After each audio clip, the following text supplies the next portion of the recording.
So with Fate being a series that revolves largely around being a knight, I figured that we take some time to talk about what it means to be a knight and how these guys ended up becoming such a big deal during the Middle Ages. Going back to the collapse of the Western Roman Empire, Europe was out here looking crazy. There was no solid form of government, which means people were out here doing whatever they want, whenever they felt like doing it. And several barbaric tribes that were in this region were pulling up on everybody to get a piece of the lands that the Romans left behind. The outline for being a knight was something that was left by the Romans, and although he wasn't the first of his kind to use them, the Frankish leader Charlemagne is one of the people that's commonly associated with making it a staple during this time.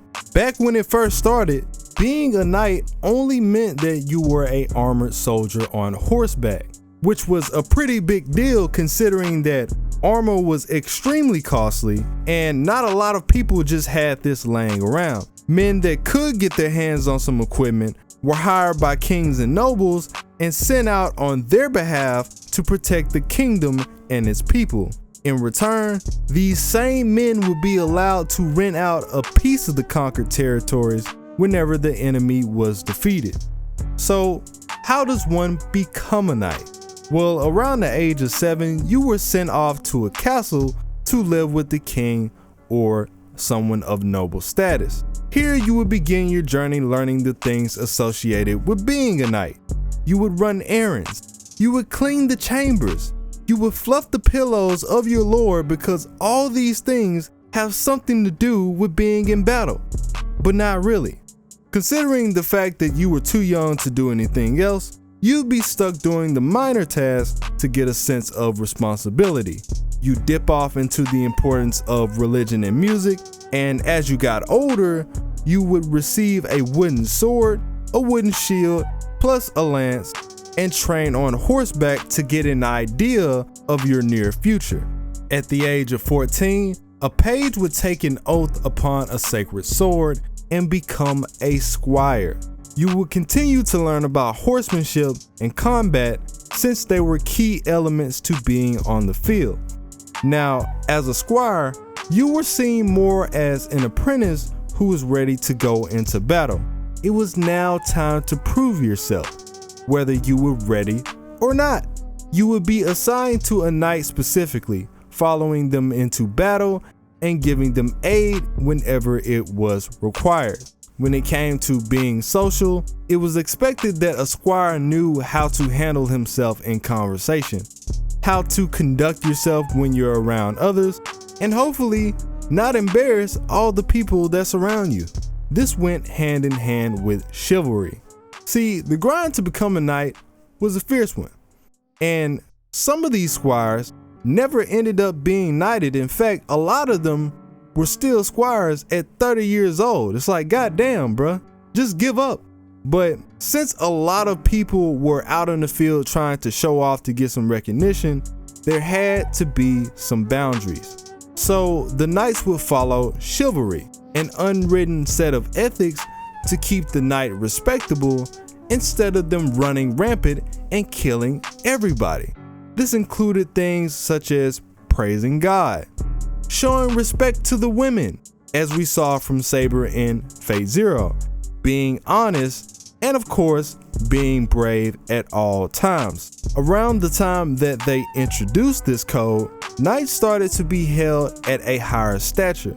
Instead of being just a military service, knighthood became more of a noble status. Traditionally, anybody had a chance to become a knight as long as they were willing to put in the work. But as the years progressed, it evolved more into a members only club, where in most cases, your only chance to become a knight would be if you came from a noble family.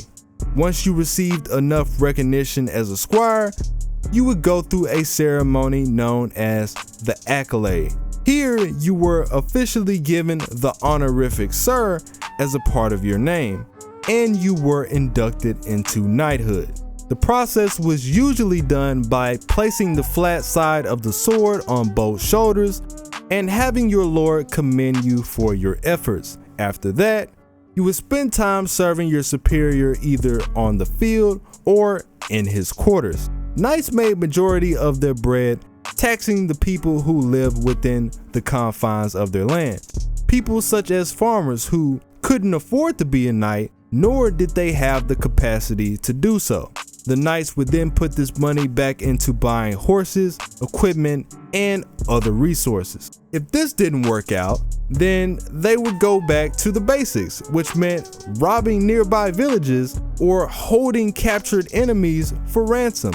Give me everything that you got. One thing that was crucial when it came to being on the field was a soldier's heraldry.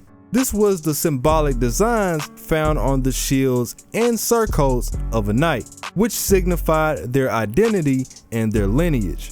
And the reason that these were so important is because nothing is worse than thinking you're about to ride off into battle and then you get stabbed up by your own teammate. When they weren't out on the field, soldiers would hone their skills in tournaments such as jousting, where two knights went head to head attempting to knock each other off a horse with a wooden lance. The cool thing about it is that knights were able to make their claim to fame and rake in a large amount of wealth if they were able to defeat their opponent. The bad thing about it is that when jousting first started, the knights were using actual weapons and armor. So a lot of these dudes ended up dying just from being in the tournament. And technically, it was just practice. Feels bad.